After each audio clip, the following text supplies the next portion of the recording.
একদল মাস্টারমাইন্ড চোর যারা প্রতিটি চুরি করে খুব প্ল্যান করে, কিন্তু একদিন তাদের একজন ইন্টারপোল পুলিশ ব্ল্যাকমেল করে যে একজন ভয়ঙ্কর মানুষ, যার মানুষ মারা ছিল তার বাঁ হাতের খেলা, তার থেকে $500 মিলিয়ন স্বর্ণ চুরি করা, সেটাও মাঝ আকাশ থেকে। এমন একটা কঠিন মিশন, তারা কোন মাস্টার প্ল্যান তৈরি করবে এবং আদৌ কি তারা চুরিটা করতে পারে, সেটাই দেখবো এই মুভিতে। মুভিটাতে অনেক হলিউডের বিখ্যাত অ্যাক্টররা আছে, তাই মুভিটা ওই লেভেলের। তো চলো ঘুরে আসা যাক 7 জন চোরের চুরির মিশন থেকে। অ্যামেন্ডি স্টোরি প্রেজেন্স লিফ। মুভি শুরু হয়, দেখা যায় ইতালির ভেনিস শহরকে। সেখানে একটা দামি ডিজিটাল আর্টের একটা ক্যামেরা ডিভাইস, যেখানে 400 এর বেশি ক্যামেরা রয়েছে, সেটা বিক্রি নিলাম করা হচ্ছে। সেখানে সাইরাস, সংক্ষেপে সাই। তো সাই নামের এই মাস্টারমাইন্ড চোর আসে। এ হচ্ছে মুভির প্রধান চরিত্র। তো সে এখানে আসে সেই আর্টের মালিককে কিডন্যাপ করার জন্য। আর্ট চুরি না করে আর্টের মালিককে কেন কিডন্যাপ করছে একটু পর বুঝতে পারবে। সাই তৈরি হয়ে আসে এবং তার দলবলের মধ্যে এ হচ্ছে সান, এ হচ্ছে কামিলা। এদের বিভিন্ন জায়গায় ভেস ধরিয়ে রেখেছে। তো সে ভেতরে ঢোকার সময় ড্যান্টন নামের একজন তাকে বলে ইতালির সুন্দর মাস্কটি পরতে। সাইরাস মানা করে দেয়। সাইরাস আসবে বলে আগে থেকে তাকে ধরার জন্য ইন্টারপোল পুলিশ নজরদারি করে রেখেছে। ইন্টারপোল হচ্ছে এক ধরনের পুলিশ সংগঠন যারা আন্তর্জাতিক অপরাধীদের ধরে এবং পুলিশদের সহায়তা করে। ইন্টারপোলের পুরো নাম হচ্ছে ইন্টারন্যাশনাল ক্রাইম পুলিশ অর্গানাইজেশন। আর ইনি হচ্ছেন ইন্টারপোলের একজন সিনিয়র পুলিশ, নাম অ্যাবি। সময় মতো নিলাম শুরু হলে সাইও নিলামে অংশগ্রহণ করে। এটা একটা তার প্ল্যান। তো আর্টের দাম সাই $2 কোটি রাখে এবং শেষ পর্যন্ত সে নিলামে আর্টটা কিনে ফেলে। কেনার সাথে সাথে সান একটা ডিভাইস দিয়ে সেখানে অ্যালার্ম বাজিয়ে দেয় এবং এখানে দেখা যায় লন্ডনে সেই ডিজিটাল আর্ট মালিকটার একটা আর্ট চুরি করার জন্য সাইয়ের দলের আরেকজন মানুষ, যার নাম ম্যাগনেস, সংক্ষেপে ম্যাগ। তো ম্যাগ আর্ট চুরি করার জন্য তার হাতে থাকা একটা হ্যাকিং যন্ত্র দিয়ে সেখানকার ফিঙ্গারপ্রিন্ট লক খুলে ফেলে এবং আর্টগুলো চুরি করতে থাকে এবং তাকে সাহায্য করতে থাকে সাইয়ের আরেকজন মানুষ, যার নাম লুক। এদিকে সাই এসে সেই আর্টের মালিক অ্যানেটকে বলে, ডিজিটাল আর্টের মালিককে অ্যানেট বলা হয়। তো সাই অ্যানেটকে বলে, আমি আপনার আর্ট কিনছি, সেটার কি হবে? আমার ইয়োটে চলুন, আমি সেখানে আপনার টাকা পে করে দিব। অ্যানেট রাজি হয় এবং সবাই বোটে উঠে সেখান থেকে দ্রুত গতিতে পালায়। অ্যাবি তাদের ধাওয়া করতে করতে সান একটা জায়গায় তার হ্যাকিং ডিভাইস দিয়ে পানির বাদ দিয়ে দেয়। এতে আর অ্যাবি তাদের ধরতে পারে না। ইয়োটে এসে অ্যানেট তার মাস্ক খুলে এবং তাকে $2 কোটি দিয়ে দেয়। অ্যানেট সহ রাতে সবাই পার্টি করে। সকালে যখন তারা উঠে তখন অ্যানেট দেখে তার নিখোঁজ হওয়ার খবর সব জায়গায় ছড়িয়ে গেছে। সে বুঝে যায় তাকে কিডন্যাপ করা হয়েছে। তখন সাই বলে, দেখো অ্যানেট, আমরা তোমার ডিজিটাল আর্ট যন্ত্রটি চুরি করিনি, আমরা শুধু তোমার একটা ব্যঙ্গ আর্ট চুরি করেছি। তোমার নিখোঁজ হওয়ার খবরটা সব জায়গায় ছড়িয়ে পড়েছে এবং তোমার আর্টেরও দাম বেড়ে গেছে, যেমনটা মোনালিসা আর্টের সঙ্গে হয়েছে। সেজন্য তোমার আর্টকে আমরা কালোবাজারে বিক্রি করেছি যেন তোমার সেই ক্যামেরা ডিভাইসটি কিনতে পারি। এবং সাই দেখায় ব্যঙ্গ আর্টটার দাম বেড়ে $8 কোটি বিক্রি হয়ে গেছে এবং সাই বলে, হিসাব অনুযায়ী তুমি $3.25 কোটি আয় করেছো। এতে অ্যানেট খুশি হয় এবং সবাই মিলে মজা করতে থাকে। এদিকে দেখা যায় ড্যান্টন কোনো ল্যাংড়া ছিল না, সে সাইয়ের দলের মানুষ ছিল। অ্যাবি তাকে ধরে ফেলে। তখন অ্যাবিকে কেউ যেন একটা পার্সেল দিয়েছে, পার্সেলটা সাই পাঠিয়েছিল এবং দেখা যায় সেখানে অ্যাবি আর সাইয়ের ছবি। এবং এখান থেকে বোঝা যায় কোনো একসময় সাইয়ের গার্লফ্রেন্ড ছিল অ্যাবি। সাই সবসময় এমন মাস্টারমাইন্ড করে চুরি করে যে চুরিটা সে করেছে তার প্রমাণ পুলিশ পায় না, সেজন্য তাকে গ্রেফতার করা হয় না। কিন্তু অ্যাবি জানে সাই একজন চোর। অ্যাবি ড্যান্টনকে নিয়ে লন্ডন ইন্টারপোল অফিসে আসে।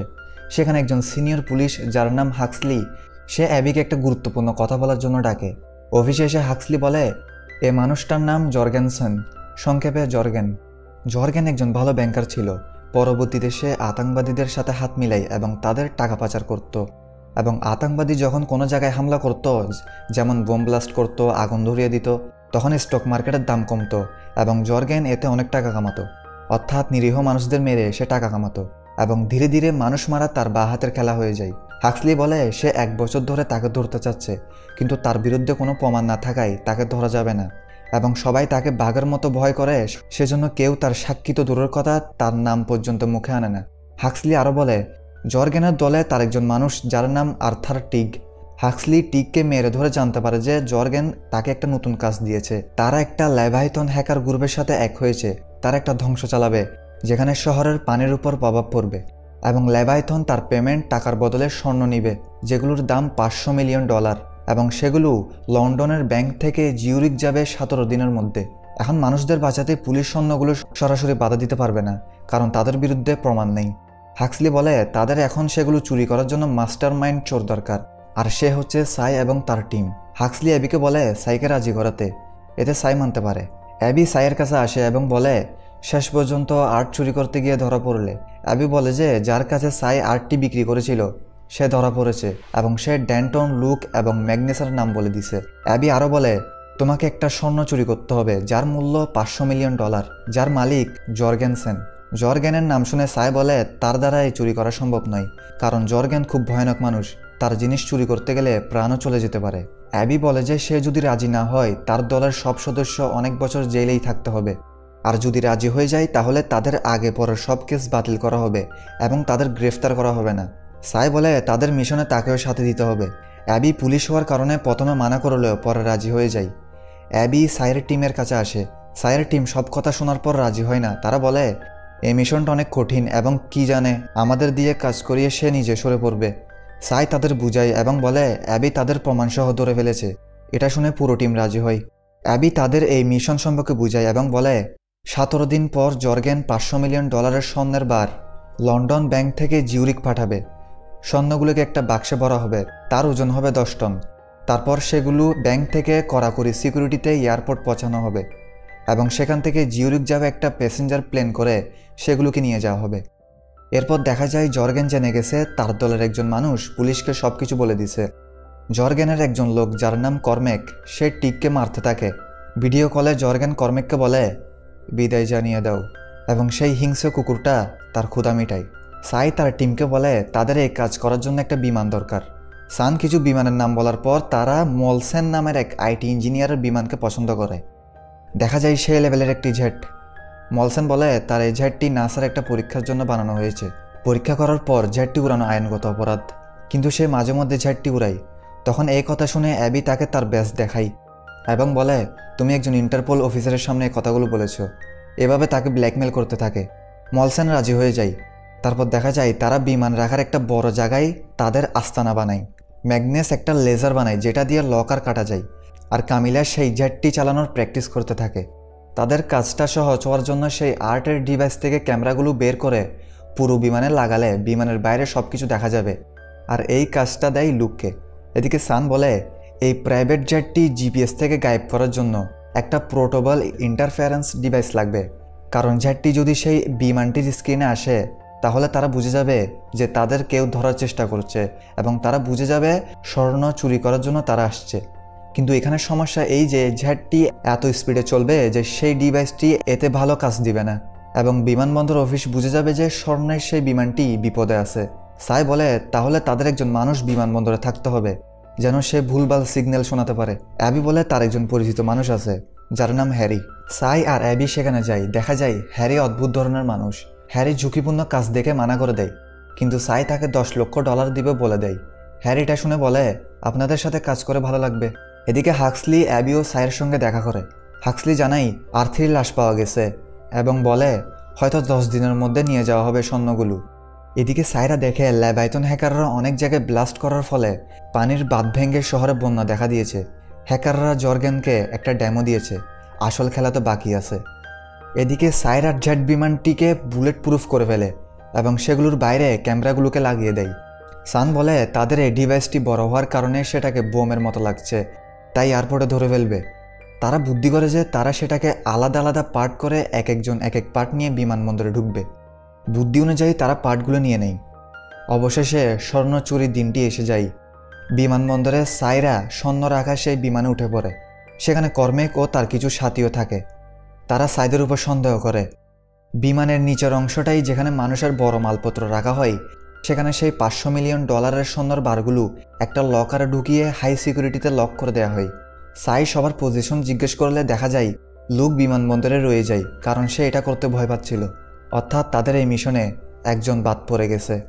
লুক না থাকার কারণে জিপিএস ডিভাইসের সে পার্টগুলো জোড়া লাগানোর কাজ নেই এবি। এদিকে কামিলা জেটটি স্টার্ট করে এবং সেটাকে নিয়ে টেক অফ করে। এদিকে বিমানবন্দরে হ্যারি তার কাজ চালিয়ে যায়। সে পাইলটদের বলে আবহাওয়া খারাপ হতে যাচ্ছে। এদিকে ম্যাগনেস ও সান এক এক করে ওয়াশরুমে গিয়ে তাদের পার্টগুলো রেখে দেয়।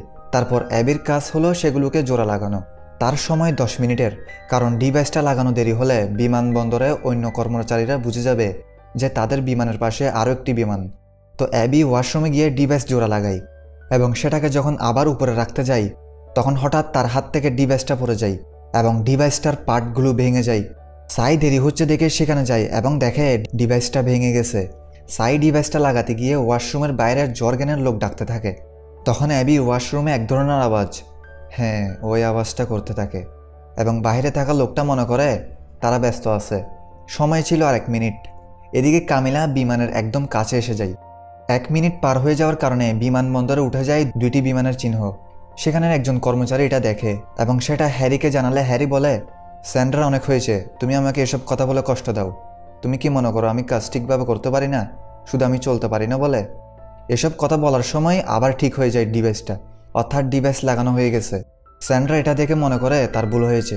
হ্যারি তারপর বিমানের পাইলটকে বলে, সামনে আবহাওয়া ভীষণ খারাপ, প্রচুর বৃষ্টি হওয়ার কারণে রানওয়েতে ল্যান্ডিং করা সম্ভব নয়, তাই আপনারা চার্লি ডেল্টার রানওয়েতে ল্যান্ডিং করেন, যেখানে বরফের রাস্তা। এভাবে তাকে ভুল রাস্তা দেখায়। এদিকে অনেক কষ্টে কামিলা বিমানের নিচে গিয়ে তার জেটের সাথে বিমানটির লিঙ্ক করে দেয়।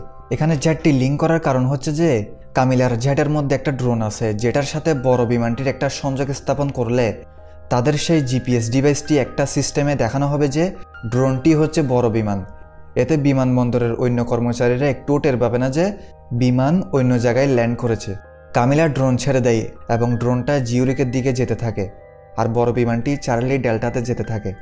বিমানের ভেতর ঘোষণা দেয় যে প্লেন জিউরিক নয় বরং অন্য জায়গায় ল্যান্ড করবে। এটা শুনে জর্গেনের মানুষ বুঝে যায় তাদের সামনে যে মানুষগুলো বসে আছে তারা পুলিশের লোক। তারা উঠে তাদের ব্যাগ বের করছে, দেখে বোঝা যায় তারা কিছু একটা করবে। সাই অবস্থা বুঝে ম্যাগনেসকে পাঠিয়ে দেয় লকার খুলতে। ম্যাগনেস সুযোগ বুঝে ড্যান্টনের কাছ থেকে একটা অক্সিজেনের বোতল, আসলে সেটার ভিতর অক্সিজেনের বোতল গ্যাস ছিল। ম্যাগনেস লকারে আসে, দেখা যায় লকারের প্রথম দরজা খোলার জন্য পাইলটের কাছে সুইচটা চাপ দিতে হবে। তাই ম্যাগনেস একটা বড় ব্যাগ লাগিয়ে দেয় দরজায়। তারপর ম্যাগনেস একটা মাস্ক লাগিয়ে গ্যাসের বোতলটা নিয়ে ব্যাগে ঢুকে পড়ে এবং ঢুকে গ্যাস ছেড়ে দেয় যেন সেখানে থাকা এমার্জেন্সি সুইচটা কাজ করে। ম্যাগনেস সুইচ ক্লিক করে সে ভেতরে ঢুকে পড়ে। তারপর সে তার বানানো লেজার কাটার দিয়ে বড় দরজাটির লক খুলতে থাকে এবং এভাবে তার কাজ চালিয়ে যায়। এদিকে উপরে বিমানের মধ্যে মারপিট শুরু হয়ে যায়। ম্যাগনেস লক খুলতে থাকে, দেখা যায় লেজার দিয়ে লক কেটে গেছে এবং লক খুলে যায়। এদিকে বিমানের রাস্তা ছোট হওয়ার কারণে বিমানের পাইলটরা খুব কষ্টে বিমান ক্র্যাশ হওয়ার হাত থেকে বাঁচায়। এদিকে কামিলাও কোনো মতো ল্যান্ড করে, কেন করে একটু পর বুঝতে পারবে। এদিকে কর্মেক সবাইকে গান পয়েন্টে নিয়ে নেয়। ম্যাগনেস সাইকে কাজ ঠিকভাবে না হওয়ার কারণে সরি বলে। কর্মেক দেখে সৈন্য সুরক্ষিত আছে। জর্গেন কর্মেককে ফোন করে বলে, জিউরিকে বিমানের বদলে একটা ড্রোন ল্যান্ড হয়েছে, এটা কি হচ্ছে কর্মেক? কর্মেক বলে, না বস, কিছু 2 টাকার চোর ভাইরাল হতে চাচ্ছে। জর্গেন বলে, তাদের এখানে আনো, এখন আমি তাদের ভাইরাল করব। কর্মেক কামিলাও সবাইকে গান পয়েন্টে নিয়ে বলে যে স্বর্ণগুলো জেটে উঠিয়ে জিউরিকে যেতে, কিন্তু কামিলা বলে জেট এত ভার নিতে পারবে না। সাই বলে রেল স্টেশনে রেল দাঁড়িয়ে আছে, সেখান থেকে নিয়ে যেতে পারবে। আসলে সেখানে ইন্টারপোলের পুলিশ তাদের অপেক্ষা করছিল কর্মেকদের ধরার জন্য। কর্মেক কোনো কথা শুনতে রাজি নয়। শেষ পর্যন্ত তারা জেটে স্বর্ণ উঠিয়ে রওনা দেয় জিউরিকের উদ্দেশ্যে। দেখা যায় কামিলা কেমন যেন হাসছে, দেখে বোঝা যাচ্ছে বিমানের স্বর্ণসহ তাদের উঠানো সাইদের প্ল্যান ছিল। কামিলা জেটটিকে বেঁকা সোজা করতে থাকে এবং বলে স্বর্ণের ভারে জেটটি ব্যালেন্স হারাচ্ছে। এদিকে দেখা যায় আর্মি জেট কামিলারদের জেটের পিছনে ধাওয়া করেছে, কারণ জেটটি আকাশে উড়ানো বারণ ছিল, এতে তারা নিয়ম ভঙ্গ করেছে। আর্মি পাইলটরা বলে তাদের সাথে কথা বলার জন্য, না হলে তারা তাদের জেটে মিসাইল মেরে দিবে। কর্মেক কামিলাকে কোনো কথা বলতে মানা করে। এদিকে আর্মি পাইলটরা তাদের 1 মিনিটের টাইম দেয়। 1 মিনিটের মধ্যে যদি তারা রেডিওতে সংযোগ স্থাপন না করে তাহলে তাদের জেটে মিসাইল মেরে দেওয়া হবে। অবস্থা বুঝে সাই সেখানে মারপিট শুরু করে দেয়। সাই এবিকে রিমোট দিয়ে আর্মিদের মেসেজ দিতে বলে, কারণ তারা যদি মিসাইল মেরে দেয় তাহলে সবাই মারা যাবে। অ্যাবি রিমোটে তাদের বার্তা দেয় এবং সেগুলো জেটের নিচে একটা এলইডি স্ক্রিনে উঠে যায়। তারপর কামিলা জেটটিকে উল্টো করলে আর্মিরা তাদের বার্তা পেয়ে যায়। আর্মি অফিস থেকে একজন কমান্ডার আর্মি পাইলটদের মিসাইল মারতে মানা করে। এদিকে অ্যাবি রিমোট দিয়ে জেটের দরজা খুলে দেয় এবং কর্মেক বিমান থেকে বেরিয়ে পড়ে। দেখা যায় বিমানে লাগানো বুলেট প্রুফ লোহাগুলো জেটের পেছনে গিয়ে আঘাত করে এবং এতে হাইড্রোলিক সিস্টেম কাজ করছে না। তাদের এখন এক জায়গায় ল্যান্ড করাতে হবে। তারা যে জায়গায় ল্যান্ড করাতে চাচ্ছিল সেটা আসলে জর্গেনের বাড়ির রাস্তা ছিল। জর্গেন তার বাড়ির বারান্দা থেকে সব দেখতে থাকে। জর্গেন বুঝে যায় কর্মেক স্বর্ণ নিয়ে এসে গেছে, কিন্তু জর্গেন এভাবে এন্ট্রি দেখে তার মাথায় ঘুরে যায়। জেটটি ল্যান্ড করার পর পুরো জেটটি ভেঙে যায়। জর্গেনের মানুষ তাদের গান পয়েন্টে নিয়ে নেয়। তখন সাই সানকে বলে জেটের ক্যামেরা অন করতে। সান জেটটির ক্যামেরা অন করে দেয়। সেখানে লেভাইথন হ্যাকার গ্রুপের লিডার জর্গেনকে বলে এরা সব কিছু জেনে গেছে, এখন কোনো কাজ হবে না। জর্গেন রেগে তার পায়ে গুলি করে দেয় এবং বলে ডিল করতে চাও কি চাও না। সে বলে করবে না এবং জর্গেন তখন সেখানে পুলিশ এসে যায় এবং পুলিশরা সাইদের অপরাধী ভেবে তাদের উপর গুলি তাক করে। তখন সাই সানকে জ্যাটের স্ক্রিনে ভিডিও ফুটেজ প্লে করতে বলে। দেখা যায় জর্গেন লেভাইথন লিডারকে মারার সব কিছু ভিডিও রেকর্ড হয়ে গেছে এবং পুলিশ প্রমাণের সঙ্গে জর্গেনকে গ্রেফতার করে। অবশেষে সাই আর অ্যাবি গাড়ি করে যখন বাড়ি ফিরেছিল তখন সাই বলে আমি স্বর্ণ চুরি করেছি। অ্যাবি প্রচণ্ড অবাক হয়ে যায়, কারণ স্বর্ণগুলো তো পুলিশের জব্দ করেছে। এখন সাই সে তার আসল প্ল্যান সম্পর্কে বলে যে সাই আর অ্যাবি যখন হ্যারির সঙ্গে কথা বলতে গিয়েছিল তখন ম্যাগনাস কিছু লোহার ইটকে সোনালি রং করে সেগুলোকে নকল স্বর্ণের বার বানায় এবং সেই নকল স্বর্ণগুলোও বিমানে উঠিয়ে দেয়। এবং তারা যখন মারপিট করছিল তখন ম্যাগনাস সেই নকল স্বর্ণগুলো আসল স্বর্ণের জায়গায় রেখে দেয় এবং আসল স্বর্ণগুলো সেই বিমান থেকে নিচে ফেলে দেয়। এবং লুক কোনো ভয় পায় নাই, সেই স্বর্ণগুলো প্যারাশুটের সাহায্যে সঠিক জায়গায় ল্যান্ড করানোর কাজ করছিল। এরপর তারা এক জায়গায় মিলিত হয় এবং মুভিটা এখানেই শেষ হয়। ভিডিওটা ভালো লাগলে একটা অনুরোধ, চ্যানেলকে সাবস্ক্রাইব করে পাশে থাকা বেল আইকনকে ক্লিক করে দাও, যেন নতুন কোনো ভিডিও আপলোড করা হলে সেটার নোটিফিকেশন তোমার কাছে চলে যায়। তোমাদের লাইক সাবস্ক্রাইবই আমাকে আরও ভালো মুভি এক্সপ্লেন ভিডিও আনার মানসিক শক্তি দেয়। তো দেখা হচ্ছে পরের ভিডিওতে।